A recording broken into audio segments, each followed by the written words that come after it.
Hello बच्चों। बच्चों, कल आया है सीए फाउंडेशन दिसंबर का रिजल्ट। और आईसीए का रिजल्ट तो आपको पता है, 30% बच्चों ने पास कर लिया था अपना एग्जाम। तो आज मैं कुछ स्टूडेंट्स आपके साथ लेकर आया हूँ इस इंटरव्यू के अंदर, जिसमें सभी स्टूडेंट्स ने अपने एग्जाम को क्लियर करा। और ना सिर्फ क्लियर करा बल्कि बहुत ही अमेजिंग मार्क्स लेकर आए हैं सभी स्टूडेंट्स।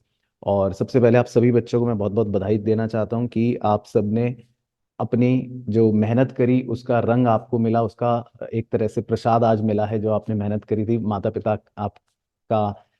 का आशीर्वाद था, और आपने अपने सीए फाउंडेशन के एग्जाम को क्लियर कर लिया। और अब आप अपनी सीए की जर्नी में एक कदम आगे बढ़ गए हो, 1/3 सीए जो है वो आप बन चुके हो। तो सबसे पहले आप सबको भी बहुत बहुत बधाई। Thank you sir. Thank you thank sir. You thank sir. You sir. Most thank you sir. Welcome. तो आज बेसिकली आप सब बच्चों को बुलाने का मेरा मकसद ये था कि हम आपकी सबसे थोड़ी बहुत चंद सवाल जो हैं, जो बच्चों के जूनियर्स के मन में रहते हैं, वो आपसे पूछेंगे। और कोशिश करेंगे कि आप उन सवालों के जवाब दें, और ताकि बच्चे जो सुन रहे हैं, जो इस वीडियो को देख रहे हैं, उनकी भी काफ़ी चीज़ें क्लियर हो जाएं।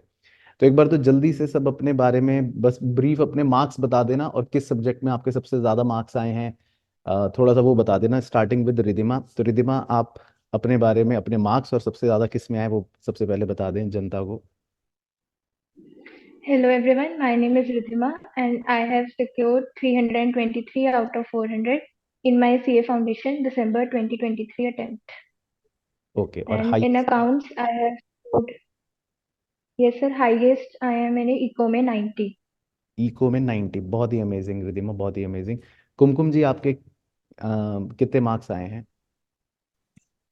Hello everyone, my name is Kumkum Milani and I secured 292 marks. मेरे हाईएस्ट इको में आए 82। ओके ओके कुमकुम जी। और भव जी, आपके? हेलो एवरीवन, आई एम भव Garg. I score 295 out of 400 और मैथ में हाईएस्ट है 84। मैथ्स में हाईएस्ट है 84, ठीक है। ईशान जी, आपके?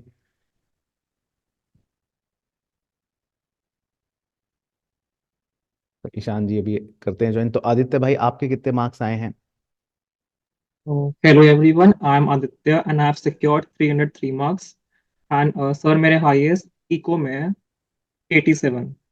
ठीक है, ओके। और ईशान जी आ गए हैं, तो ईशान जी आपके कितने मार्क्स आए हैं, एक बार आप भी बता दें।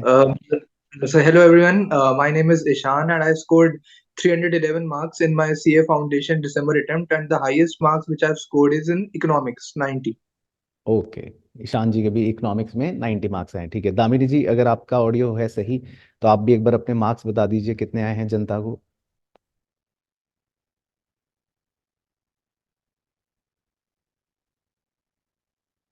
दामिनी जी की आवाज़ नहीं आ रही है अभी। चलिए, कोई नहीं। ठीक है दामिनी जी, अभी दोबारा आपसे पूछ लेंगे। तो सबसे पहले मैं आप सब बच्चों से बेसिकली ये जानना चाहूंगा कि सीए फाउंडेशन की तैयारी आपने कब स्टार्ट करी, और जो जर्नी थी कि आपने दिसंबर में एग्जाम देना है, तो किस तरह से वो जर्नी को मतलब प्लान आउट करा, क्या स्ट्रेटेजीज रही। तो स्टार्टिंग विद रिदिमा, आपसे जानना चाहूंगा सबसे पहले कि सीए फाउंडेशन की बेसिक स्ट्रेटेजी आपकी क्या रही थी 4 सब्जेक्ट्स की। सर मैंने अपने 12th एग्जाम्स बोर्ड एग्जाम्स देने के बाद उसकी प्रिपरेशन स्टार्ट की थी ठीक अप्रैल है, में, अराउंड अप्रैल में। ओके। तो कितने घंटे आप पढ़ाई करती थी? सर मेरा ऐसा टाइम फिक्स नहीं था ना, तो मतलब मैं सुबह उठती थी और ना ही रात को। तो मैं थ्रू आउट द डे ही पढ़ती थी, जितना भी था। मतलब मैंने कभी टाइम देख के नहीं पढ़ा। जितना मतलब मुझे लगता था कि जितना काम मेरा होना चाहिए उतना पूरा कंप्लीट करके ही फिर आगे नेक्स्ट सब्जेक्ट्स के लिए उतना टाइम देता थी। तो जो मैं होमवर्क देता था वो आप डेली कंप्लीट करती थी? यस सर, अकाउंट्स में मेरा ऐसे ही था कि जैसे लेक्चर हुआ, आपने जो होमवर्क दिया वो डेली किया, और फिर उसको जो नोट्स थे वो आप बनवाती थे, तो वो क्रिस्प थे, तो वो हम रिवाइज करते थे डेली। ठीक है, तो मतलब ये इंपॉर्टेंट चीज हो गई कि डेली जो टारगेट है, डेली जो पढ़ना है वो कंप्लीट करते हुए चलना है, ठीक है। कुमकुम जी, आप बताओ आपने कैसे प्लान आउट करा अपने मतलब ये सीए फाउंडेशन की जर्नी को। तो सर मैंने है ना अप्रैल में स्टार्ट करी थी, आपसे ही मैंने बैच लिया था। तो फिर 3 to 4 आवर्स की तो क्लासेस ही होती थी। उसके बाद फिर सेल्फ स्टडी करती थी। उसके लिए 3 आवर्स मैं सेल्फ स्टडी करती थी डेली का डेली। जो भी आप करवाते थे, जो भी बाकी टीचर्स करवाते थे, वो रिवाइज करती थी। जिससे ना डेली ना जो भी है वो कंप्लीट रहे मेरा सारा। ठीक है, तो आप भी मतलब डेली ही करती थी काम, कोई यस बैकलॉग सर। नहीं रखती थी? Yes sir. ठीक है। तो ईशान जी, जैसे दोनों कन्याएं तो बिल्कुल डेली काम करती थी, होशियार थी शुरू से ही, तो आपका भी यही था, आप शुरू से बिल्कुल डेली डेली काम करते थे या कुछ उतार चढ़ाव रहे इस जर्नी में? यस सर, सर थोड़े सर उतार चढ़ाव रहे सर। सर एक्चुअली सर मैंने अपनी जो पढ़ाई है दिसंबर अटेम्प्ट की, सर मैंने सीयूईटी के बाद स्टार्ट करी थी। सर हाँ। एक्चुअली सर पहले मेरा प्लान यही था कि मैं 12th के बाद मई अटेम्प्ट पे मैं अपीयर करूंगा। बट सर सीयूईटी के अंदर सर अलग मॉक टेस्ट पेपर्स थे, पूरा एमसीक्यू बेस्ड पेपर था। तो मैंने अपने स्पीड के ऊपर मैंने वर्क करा था, जिससे कि मेरे सीयूईटी में भी अच्छी रैंक आ पाए। तो फिर मैंने जब सीयूईटी का सारा प्रेशर सारा ईज आउट हो गया, तो फिर मैंने अपने कॉलेज के साथ बीकॉम ऑनर्स मैंने ऑप्ट कर रखा था। तो मेरे को कॉलेज भी अलॉट हो गई थी सीयूईटी स्कोर के बाद। तो फिर मैंने अपने कॉलेज के साथ साथ मैंने दिसंबर अटेम्प्ट की तैयारी करना स्टार्ट करा। अच्छा, बहुत अच्छी बात है। तो ईशान जी, आपसे फिर जानेंगे, क्योंकि बच्चों की ये भी क्वेरी रहती है कि कॉलेज के साथ फिर कैसे मैनेज करी पढ़ाई, क्योंकि कॉलेज में फर्स्ट ईयर और फर्स्ट हाँ जी। सेमेस्टर में तो बहुत प्रेशर होता है, और सोसाइटी वगैरह भी अगर आपने कोई ज्वाइन कर रखी है तो वो भी मैनेज करना है, और फिर इधर सीए फाउंडेशन की भी तैयारी, वो कैसे मतलब करा, क्या था वो टाइम टेबल या किस तरह करा प्लान? हाँ जी सर। सर सबसे पहली बात तो सर मैं जो भी बीकॉम ऑनर्स कर रहे हैं या जो भी कॉलेज के साथ अपना सीए की जर्नी अपना करना चाहते हैं, सर उनको मैं सबसे पहले तो ये मैं यही बोलूंगा कि time management is the tip. क्योंकि लोग जो है टाइम मैनेज नहीं कर पाते, क्योंकि वो अपने घर से उनको कॉलेज भी जाना होता है, फिर कॉलेज की क्लासेस भी अटेंड एंड प्रोजेक्ट्स होते हैं। तो इसलिए बच्चे टाइम मैनेज नहीं कर पाते। तो और sir hard work is also the key. तो मैंने तो सर अपना प्रॉपर मैंने वीकली शेड्यूल बनाया था, कि मैंने अपने आप को वीकली टारगेट्स दिए थे कि ये चैप्टर्स हैं मेरे को, चाहे तुम दिन में बैठ के करो चाहे आप रात में बैठ के करो, तो आपको वीकली टारगेट्स आपको अचीव करने पड़ेंगे। और सर वही है कि मैं कॉलेज से फिर मैं घर आता था, 1-2 घंटे की मैं स्लीप नैप ले लेता था। फिर उसके बाद मैं अगर मेरे को लगता था कि मैं थक गया हूँ, तो मैं प्रैक्टिकल सब्जेक्ट्स ज्यादा प्रैक्टिस करता था, जैसे अकाउंट्स का क्वेश्चंस कर लिए, इकोनॉमिक्स के एमसीक्यू लगा लिए, जिससे कि माइंड के ऊपर ज्यादा स्ट्रेस ना पड़े।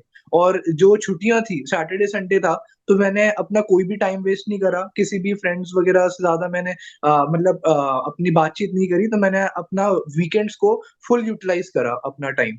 और जहां बात रही सोसाइटीज वगैरह ज्वाइन करने की, तो सर मेरे को पता था कि दिसंबर अटेम्प्ट में काफी मेहनत लगेगी, क्योंकि मैं कॉलेज में भी हूँ।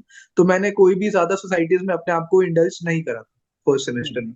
बहुत अच्छा। तो ईशान ने बड़ा ही समझदारी से मैनेज करा, और इसमें इंपॉर्टेंट चीज़ ये थी कि वीकली टारगेट्स बनाते रहे और उसको कंप्लीट करते रहे, क्योंकि सुबह कॉलेज जाना है, कॉलेज से आने के बाद आप अपनी थकान दूर करोगे, उसके बाद जो रिमेनिंग हाफ डे है, बचा हुआ दिन, उसको जरूर यूज करना है। तो जो बच्चे कॉलेज के साथ सीए कर रहे हैं तो वो इस चीज़ का जरूर ध्यान रखें कि आपको टाइम ज़्यादा देना पड़ेगा, मेहनत ज़्यादा करनी पड़ेगी, और जो सोशल एक्टिविटीज़ हैं उनको थोड़ा सा कम रखना पड़ेगा। अच्छा, भव भाई, आपके पास आते हैं। आपके तो मैथ्स में सबसे ज्यादा नंबर आए हैं, तो अब सीए फाउंडेशन में बच्चे बहुत सारे मैथ्स से डरते हैं, या उनको लगता है कि मैथ्स में पता नहीं क्या होगा, तो कुछ उस बारे में आप बताओ कि मैथ्स में आपके नंबर भी अच्छे हैं, तो मैथ्स को लेकर क्या स्ट्रेटेजी रखनी चाहिए बच्चों की, और आपने कैसे तैयारी करी? सर मैथ्स का तो मैंने रेगुलर टेस्ट दिए थे, और अली सर भी टेस्ट लेते थे, तो वो भी रेगुलर दिए थे। बाकी अच्छा। मॉड्यूल के क्वेश्चन करे कुछ पास्ट ईयर क्वेश्चन, बाकी उन सब से हो गया मैथ का। अच्छा, तो क्या ट्वेल्थ में आपके पास मैथ्स थी? नहीं, 12th में नहीं थी मैथ्स, विदाउट मैथ था। ठीक है, तो भाई ये तो हाईलाइट हो गई वीडियो की, तो तुम एक बार दोबारा बता दो सबको कि ट्वेल्थ में तुम्हारे पास मैथ्स नहीं थी, और आपके कितने मार्क्स आए सीए जैसे फाउंडेशन 12th में में मैथ्स? मैथ नहीं थी, और हाईएस्ट अपने मैथ में आगे फाउंडेशन में। ठीक है, तो भाई, भाइयों बहनों देख लो, भव भाई के पास ट्वेल्थ में मैथ्स नहीं थी और सीए फाउंडेशन में मैथ्स में हाईएस्ट आए, तो ये तो मुझे डाइजेस्ट नहीं हो रहा भव भाई। तो तुम वो सब कैलकुलेटर ट्रिक्स वो सब सीख गए थे, सब सारी बातें मैथ्स वाली जो होती हैं? ये सर कैलकुलेटर ट्रिक नहीं, सारा काम करा है मैंने तो। सारा काम क्या? कैलकुलेटर ट्रिक से ही सारा टाइम भी मैंने दे दिया पेपर में। हाँ हाँ, और पेपर बाकी पूरा? 1.5 आवर में पेपर भी कंप्लीट हो गया था मेरा।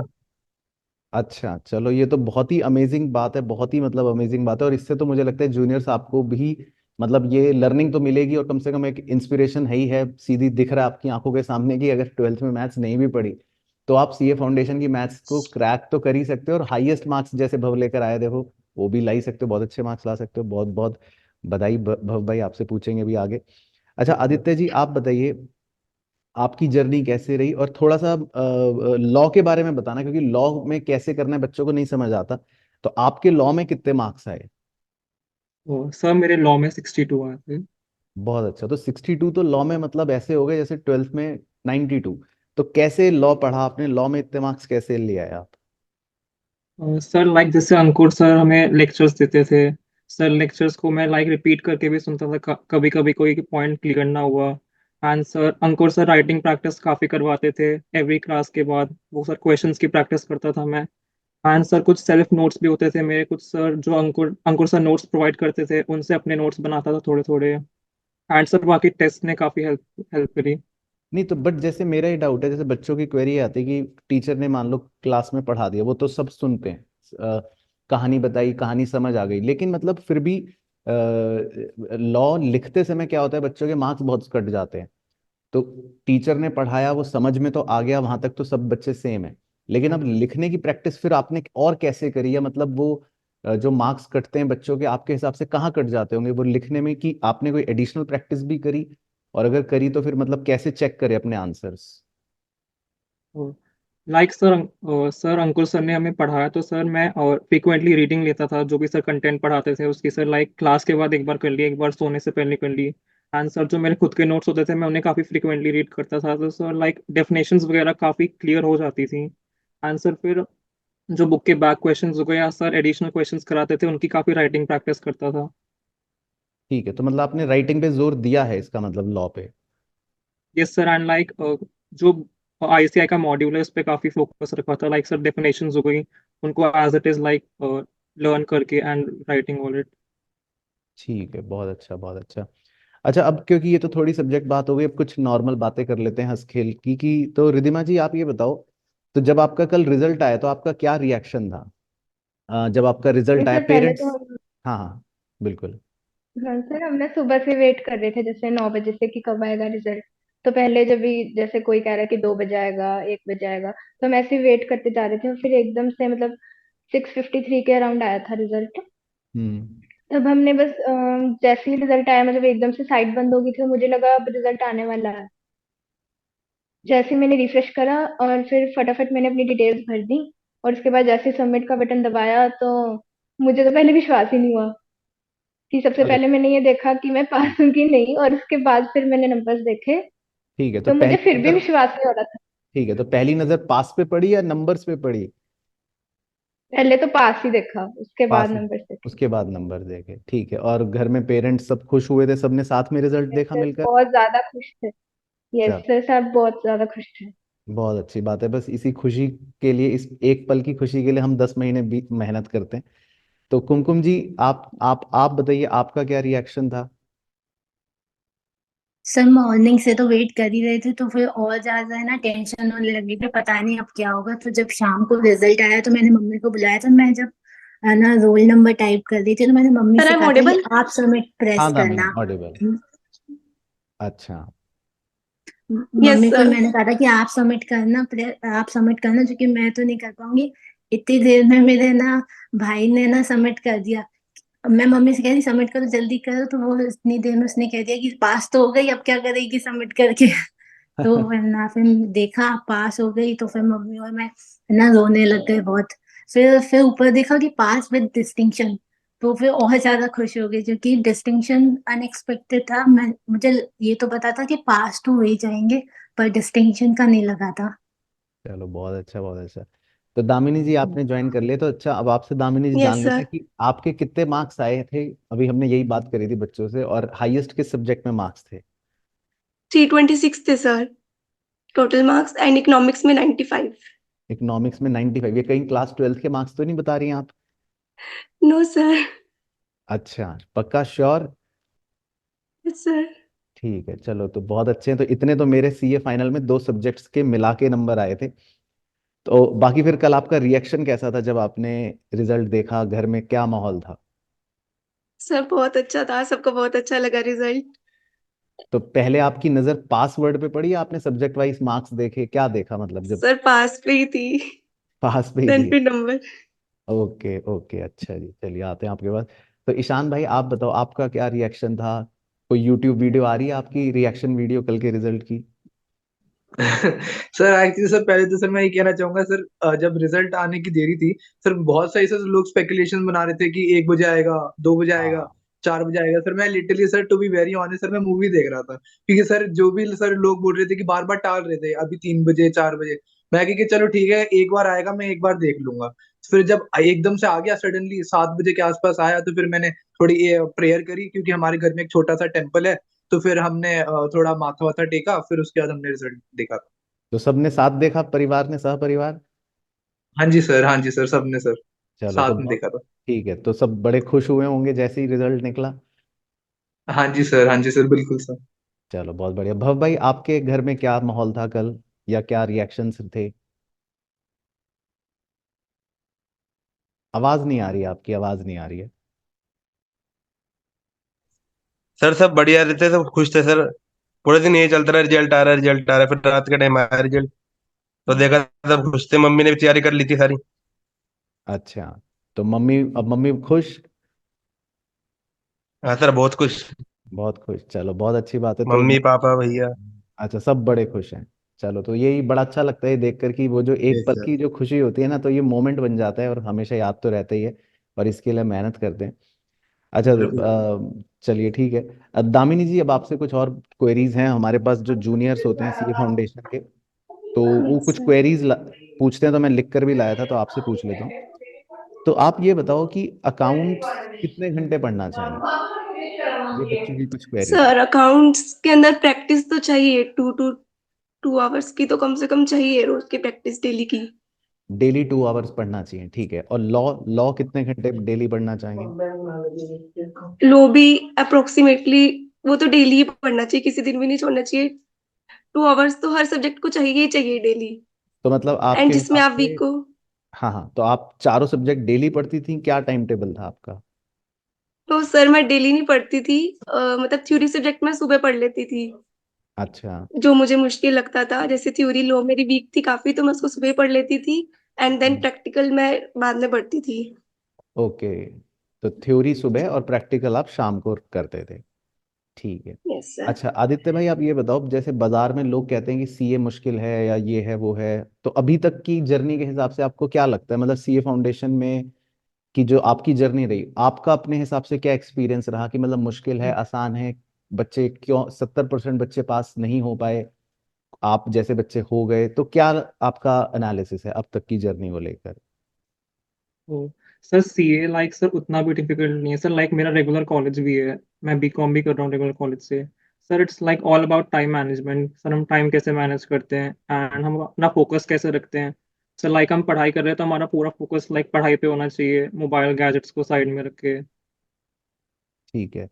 और मैं आप सब बच्चों से जानना चाहूंगा, क्योंकि देखो ये सब कॉमन बातें होती हैं, लेकिन मैं हर बच्चे से वो चीज़ जानना चाहूंगा, कुछ ऐसी एक टिप या कुछ ऐसी मतलब पढ़ने की वो चीज़, या कुछ ऐसे आपका टाइम टेबल के अंदर या अपनी लाइफस्टाइल के अंदर जो आपने फॉलो करा, जो आपको लगता है कि यार ये चीज़ बड़ी मेरे लिए हेल्पफुल रही, इस चीज़ की वजह से मैं अपना एग्जाम क्लियर कर पाया हूं। तो मैं रिधिमा आपसे पहले जानना चाहता हूँ, आपसे शुरू कर लेता हूँ कि आपके हिसाब से आपके अंदर ऐसी क्या चीज़ आपको लगती है कि भाई इस वजह से मेरा क्लियर हो गया, अच्छे मार्क्स आए, ताकि वो जूनियर्स भी ये फॉलो करें? पहली बात तो है कि कंसिस्टेंटली हमको प्रैक्टिस करना चाहिए, जो भी हम करें। अभी जैसे मैथ्स में है, तो मैथ्स में अभी मेरे पास 12th में भी मैथ्स नहीं था, तो मुझे लगा था कि मेरा मैथ्स में वीक हो सकता है, तो मैंने स्टार्टिंग से ही प्रैक्टिस किया था उसका, कि मतलब करते करते तो क्वेश्चंस भी रटने लग गए थे, इतने सारी प्रैक्टिस हो गई थी। ठीक है, तो मतलब प्रैक्टिस पे बहुत ज्यादा फोकस करना चाहिए, जितना हो सके प्रैक्टिस प्रैक्टिस करते रहो करते रहो। और ठीक है। जो चीज हम पढ़ रहे हैं अभी उसी पे फोकस करना चाहिए ना। अभी जैसे अकाउंट्स पढ़ रहे हैं तो अकाउंट्स के बारे में ही सोचो, और फिर उसी को इंटरेस्ट से पढ़ो, तो फिर इंटरेस्ट भी आता है, और फिर टाइम का पता ही नहीं लगता कि कितने घंटे हो गए हम पढ़ रहे हैं। ठीक है। और कुमकुम जी, आप कुछ कहना चाहेंगी कि भाई आपके हिसाब से क्या एक ऐसी चीज आपको लगती है? सर मैंने ना शॉर्ट नोट्स बनाए थे, तो वो मैं डेली बेसिस पे रिवाइज करती थी, जिससे ना रोज डेली मेरा रिवीजन होता था। तो और मैं लॉ में ना डेली डेली है ना एक क्वेश्चन तो प्रैक्टिस करती ही थी, क्योंकि लॉ में ना मार्क्स इजीली आ नहीं पाते। मैंने 100 मार्क्स का अटेम्प्ट करा था, फिर भी मेरे ना 60 आए। तो डेली प्रैक्टिस करने से ही है ना लॉ है ना सही से हो पाएगा। ठीक है, तो आपका, और कंसिस्टेंटली है ना पढ़ना पड़ेगा, तो वरना चीजें याद भी रहती हैं। ठीक है, तो आपने जैसे लॉ की तैयारी के लिए लॉ को लिखकर डेली जरूर प्रैक्टिस करा, ये इंपॉर्टेंट बात होगी। ठीक है। तो यस सर। ईशान, ठीक है ईशान भाई, अब आप पे आते हैं, तो आप बताओ कुछ ऐसी चीज कि जो आपको लगता है कि मैंने ये काम करा या ये चीज जूनियर्स भी करें अपार्ट फ्रॉम कि मंदिर में माथा टेकना, कि भाई ये काम से बात बन जाएगी। Yes sir. सर मेरे पास सर दो तीन सर पॉइंट है। सर हाँ हाँ एक चीज सर, एक स्ट्रैटेजी तो सर मैंने ये अपने अंदर इम्प्लीमेंट करी और मेरे को सर ये बहुत इफेक्टिव भी लगी। क्योंकि ना सर जब आप डेट शीट देखोगे दिसंबर अटेम्प्ट की, तो या कोई भी सीए एग्जाम्स की डेट शीट में सिर्फ एक एक दिन का गैप मिलता है।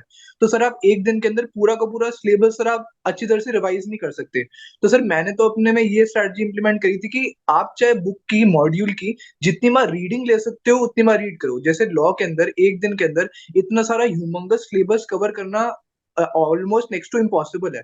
तो मैंने राइट। बोला कि चलो ठीक है, आपको सारे के सारे पॉइंट्स रट के लर्न नहीं होते, तो आप जितनी बार उसकी रीडिंग मार सकते हो आप मारो, 3 बार 4 बार 5 बार पूरी बुक की रीडिंग मारो, जिसके अंदर आपको जो भी इंपॉर्टेंट कीवर्ड्स है ना वो फिर ना एम्बेड हो जाते हैं आपके माइंड के अंदर। तो फिर जब मैंने एग्जामिनेशन हॉल में मैंने फिर पेपर लिखना मैंने स्टार्ट करा, मेरे को सारा याद आ गया जो भी मैंने पढ़ा था। मैंने कोई चीज रटी नहीं, कोई चीज मैंने मगअप नहीं करी, मैंने सिर्फ बार बार मॉड्यूल की रीडिंग्स दी जिससे कि जो मैंने पढ़ा है वो मन में रिटेन रहे। तो नहीं, ये ये मैंने एक बहुत इम्पॉर्टेंट स्ट्रेटजी मैंने हम्म, अपने अपने में एम्बेड करी। ठीक है, ये बहुत अच्छा पॉइंट है ये, क्योंकि इससे मैं भी रिलेट कर सकता हूँ। जैसे हम हनुमान चालीसा पढ़ते रहते हैं, तो पढ़ते पढ़ते पढ़ते हमको वो कंठस्थ हो जाती है, चाहे हमें मतलब ना भी समझ आ रहा हो, लेकिन हमें पता है। तो ये चीज़ होती है कि जब हम रीडिंग लेते रहते हैं तो हमें वो कीवर्ड्स, वो बातें, वो कुछ पेज का वो कोना जहाँ पर वो शब्द है, वो सब छप जाता है दिमाग में, और लिखते समय वो बातें याद आ जाती हैं। तो ये है कि आप रीडिंग लेते रहो, जैसे ईशान भाई ने बताया कि ये एक चीज़ उनको हेल्प करी। अच्छा दामिनी जी, यस आप सर। बताइए, आप बताइए कुछ कि आपको क्या लगता है कि ये चीज आपने करी फॉलो, या ये एक ऐसी स्ट्रेटेजी है या कोई ऐसे पॉइंट सर जो बच्चों के लिए हेल्पफुल रहे। सर सर मेरी तो एक ही स्ट्रेटेजी थी। मैं जब भी पढ़ती थी ना, मुझे लगता था कि आज मेरा पढ़ने का मूड नहीं है, दैट्स वेल मैं सिर्फ वो सब्जेक्ट उठाती थी जो मुझे पसंद था। जैसे बच्चे कहते हैं कि मुझसे पढ़ा नहीं जाता, कि मैथ्स में नहीं पढ़ूंगा, बट आपको पढ़ना चाहिए। चाहे आपको कोई सब्जेक्ट ऐसा लगता है कि मैं नहीं पढ़ सकता, बट उसे पढ़ो। चाहे अगर कोई और उठा लो जो आपको पसंद हो, बट रोज पढ़ो। मेरे लिए सिर्फ ये था कि मैं दिन के चाहे 2 घंटे पढ़ती थी, किसी भी दिन भी अगर मुझसे नहीं पढ़ा जाता था, बट हम्म। मैं पढ़ती थी। और कुछ भी पढ़ती थी ना, उसको प्रैक्टिकली भी सोचती थी। प्रैक्टिकली सोचोगे ना तो चीजों को ऐसा लगेगा नहीं कि आप किसी चीज को बोरिंग तरीके से पढ़ रहे हो। ठीक है, मतलब रिलेट करें जो चीजें हैं प्रैक्टिकल और यस इंटरेस्टिंग। सर, अकाउंट्स भी जैसे मुझे काफी पसंद था कि प्रैक्टिकली सोचना। मैं कभी भी उसको चीजों को रट नहीं सकती थी कि उसका यूज रियल लाइफ में कैसे होता है। तो वो मुझे इंटरेस्टिंग लगता था पढ़ने में। चलो ठीक है, तो ये भी मतलब एक अच्छा पॉइंट है कि जब आप पढ़ाई करने बैठो बच्चों, तो थोड़ा सा कोशिश करो कि चीज़ों को प्रैक्टिकली रिलेट कर लो जितना ज़्यादा, तो वो ज़्यादा लास्ट लॉन्ग रहेगा, कि याद रहेगा। ठीक है। अच्छा भव भाई, आपसे पूछता हूँ कि अब ये बताओ, जैसे सीए की जर्नी में भाई परमात्मा तो कोई भी नहीं होता, मन में ये फीलिंग तो हर किसी के मन में एक बार आ जाती है कि यार मुश्किल लग रहा है, सिलेबस ज्यादा है, शायद मेरा हो नहीं पाएगा, मतलब वो डाउन फीलिंग जब आती है, तो वहां से कैसे आपको भी आई वो फीलिंग, पहले तो ये बताओ, और फिर आई तो कैसे ओवरकम करते थे। सर उसमें तो एक ही स्टार्टिंग से मैंने नोट्स बनाए थे लेक्चर्स के, तो बाकी डेली से रिवीजन करना और टेस्ट देना। बाकी फीलिंग तो एक बार आती है, पर फिर उसे अपने सोचो कि नॉर्मल लिया और करते जाओ, हो जाएगा, बस कोई दिक्कत नहीं। ठीक है, तो मतलब बस बाकी यही अपने सोच। सेल्फ नोट्स बनाओ एंड नोट्स हम्म। जो लास्ट में आपको हेल्प करेंगे लास्ट 1 डे रिवाइज करने के लिए। और एकदम फिर टेस्ट से आपका कम हो जाएगा, टेस्ट दो रेगुलर जितने ज्यादा दे सके। हाँ, ये तो बहुत जरूरी है, लेकिन बच्चे भव भाई टेस्ट देते नहीं है, बच्चा क्या सोचता है, बच्चा सोचता है कि मैंने पढ़ तो लिया है, या अभी मेरी तैयारी नहीं है, टेस्ट ना मैं बाद में दे दूंगा, या टेस्ट पेपर बाद में देख लूंगा कि क्वेश्चन सर आते हैं कि नहीं, लिखता भी नहीं है फेल हो वो। जाएंगे तो, हम्म। जब टेस्ट में फेल हो जाएंगे तो ज्यादा बढ़िया, मेन में फेल होने से तो। बाकी हाँ, घर पे ही अपनी तैयारी कर लो, फेल पास की तो वहां पे बेहतर रहेगा। बाकी सही बात है। तो ट्रेनिंग हो जाएगी। Exam training. फियर भी कम होता है टेस्ट देने से बहुत। हाँ, तो ये प्रीवियस ईयर क्वेश्चन भी कवर हो जाते हैं बहुत सारे। बिल्कुल ये इंपॉर्टेंस है बच्चों, टेस्ट जरूर देना, जो जूनियर सुन रहे हो। टेस्ट देने से आपका एक तो एग्जाम फियर कम हो जाता है, फिर टेस्ट में फेल हो गए तो कम से कम क्या है कि आप फिर मेन एग्जाम में नहीं फेल होंगे, तो टेस्ट की इंपॉर्टेंस को जरूर समझना है। ठीक है। अच्छा ईशान भाई, आप बताओ, आपसे थोड़ा सा गलतियां भी पता चल जाती है अपनी क्या क्या। और अपनी गलतियां भी पता चल जाती हैं, राइट राइट, बिल्कुल। तो ईशान भाई आप बताओ, आपके मन में भी ऐसा कभी विचार आया था कि भाई ये तो मुश्किल है, सिलेबस बहुत ज्यादा है, मतलब वो डाउन फीलिंग से कैसे उठे? क्योंकि ये भी क्वेरी आती है हर हफ्ते 10 दिन बाद, कोई ना कोई बच्चा ये कह रहा होता है कि सर पता नहीं मेरा होगा कि नहीं, मैं क्लियर कर पाऊंगा नहीं, बहुत सिलेबस है। तो वहां से कैसे अपने आप को उठाएं दोबारा?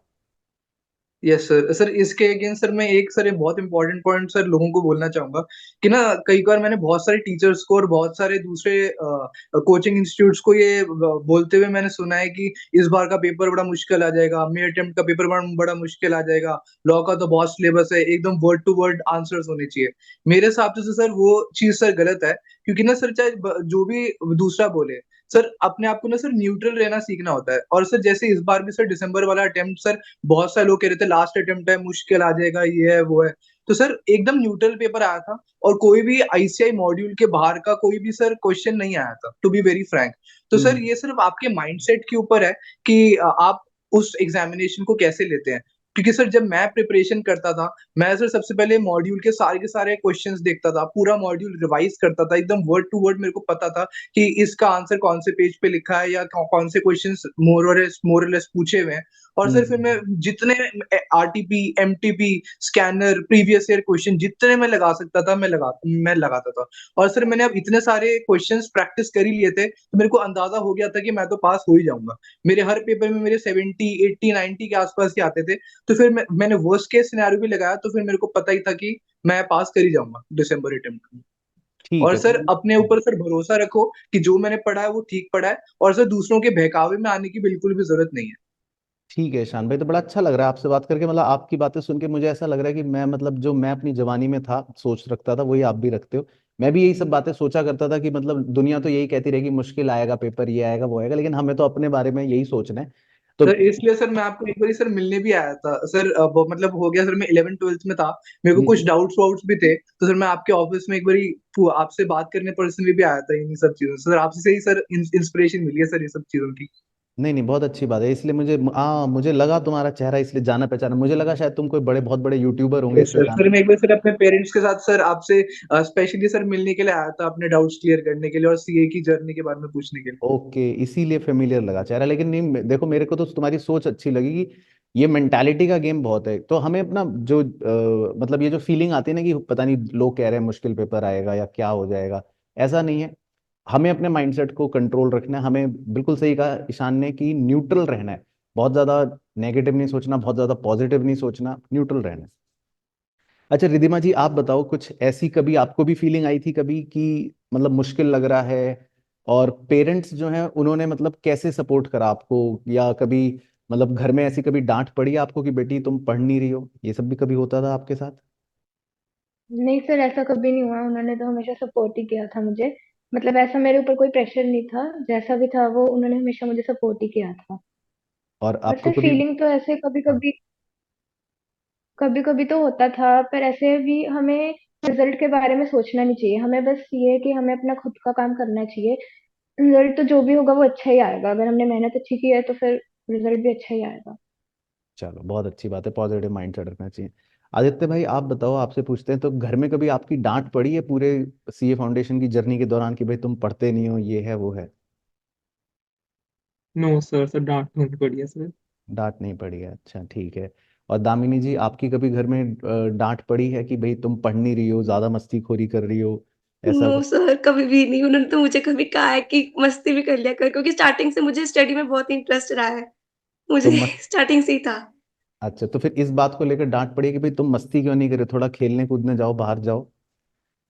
सर बोलते तो हैं, बट स्टार्टिंग से ऐसा लगता है कि मेरा फोकस ही मेन करियर है, मुझे बनाना है बस। ठीक है, चलो बहुत अच्छी बात है। तो मतलब सभी बच्चे बड़े होनहार है। भव भाई आपकी कभी पड़ी है डांट घर में? No sir. नहीं पड़ी, ठीक है। और ईशान भाई आपकी भी नहीं पड़ी होगी? No sir, no sir. Sir चल 11th 12th के सर आपके सिर्फ वीडियोस देखे थे सर, सारे कॉन्सेप्ट्स क्लियर ही थे। तो पेरेंट्स को पता था कि हाँ ये इसके सारे कॉन्सेप्ट्स क्लियर हैं कि, तो और मैं पढ़ता रहता था, तो सर मेरे को ऐसे कोई डांट तो नहीं पड़ी। चलो बहुत अच्छी बात है। मैं बता देता हूँ, ये एक अच्छी फीलिंग होती है, क्योंकि जब मैं भी छोटा था और जब पेरेंट्स ना एक भरोसा सा हमें हमें पता होता है पेरेंट्स की आंखों को देखकर कि इन्हें हम पे भरोसा है कि भाई हम ठीक कर रहे हैं, तो उससे कॉन्फिडेंस और मिलता है कि मतलब मेरे पेरेंट्स हमें सपोर्ट कर रहे हैं। तो ये बड़ी अच्छी चीज लगी मुझे आप सब बच्चों की कि भाई सब सिंसियर बच्चे हैं पढ़ाई को लेकर। तो अब ज्यादा टाइम वेस्ट करेंगे नहीं, अब जाने से पहले, क्योंकि आप सबको भी इंजॉय भी करना है और मेरी तो बहुत बहुत बेस्ट विशेस हैं सबके साथ, लेकिन जाने से पहले सबसे एक एक आपको जूनियर्स को कोई ऐसी बात बतानी है, टिप देनी है, कुछ भी विजडम थॉट जो आपके मन में है, उनको जरूर बोल जाओ, जो सीए फाउंडेशन का अब एग्जाम देना चाहता है उसके लिए कुछ। ठीक है, स्टार्टिंग विद रिधिमा। सर मैं बस इतना कहना चाहूंगी कि हमें फुल डेडिकेशन से पढ़ना चाहिए और खुद पे भरोसा रखना चाहिए, जो होगा वो अच्छा ही होगा। ओके, आदित्य भाई। सर लाइक मैं ये कहना चाहूंगा, जैसे हमारा दिन शुरू होता है सर, हमें अपने सारे सब्जेक्ट्स को लाइक देखना चाहिए, हमारा कौन सा स्ट्रॉन्ग सब्जेक्ट है, कौन सा वीक सब्जेक्ट है। एंड सर जैसे हमारा सिलेबस हो गया, एक बार हम एमटीपी आरटीपीएस कर रहे होते हैं, तो उसमें जो हमारी गलतियां होती हैं उसे हमें मार्क करना चाहिए एंड लाइक एक रजिस्टर पे लिख लेना चाहिए, ताकि वो रिपीट ना हो आगे, क्योंकि सर लाइक रिपीट होते हैं ज्यादातर क्वेश्चन पेपर्स में। तो अपनी और हमें गलतियों ऐसी को, एमटीपी आरटीपीएस करनी चाहिए। ठीक है, अपनी गलतियों को आंसर जरूर लाइक जो आपने यूट्यूब पे पढ़ाया था एंड एक्सपेक्टेड पेपर्स कराए थे, शॉर्ट शॉर्ट क्वेश्चंस दिए थे, उससे भी काफी हेल्प हुई थी। मिल जाती है। चलो बहुत अच्छा है।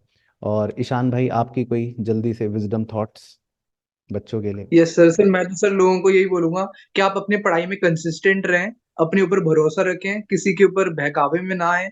जो आपके लाइक माइंडेड लोग हैं उनके साथ अपने अच्छे रिलेशंस मेंटेन करो, और पढ़ाई में कंसिस्टेंट रहो सर। ठीक है, दामिनी जी और आप। बहुत सारे अप्स एंड डाउन्स आएंगे, बट सर उसको एम्ब्रेस करो और अपने आप को भरोसा दो, और भगवान जी को हमेशा याद करते रहो कि भाई जो मैं कर रहा हूँ वो आप पे, मैं सब कुछ आपके लिए कर रहा हूँ, और मैं अपनी जो लाइफ है वो मैं इम्प्रूव करना चाहता हूँ अपने अपनी अच्छी पढ़ाई करके। चलो बहुत अच्छी है। और दामिनी जी, फटाफट 15 सेकंड में। यस सर, बस कंसिस्टेंट रहो और नर्वस मत हो पेपर के टाइम पे। जैसे मैं काफी नर्वस हो जाती हूँ, स्ट्रेस ले लेती हूँ काफी बारी, स्ट्रेस नहीं लेना। बस अगर टारगेट पूरा नहीं हुआ तो अगले दिन उसकी कोशिश करना कि वो टारगेट कंप्लीट कर लो।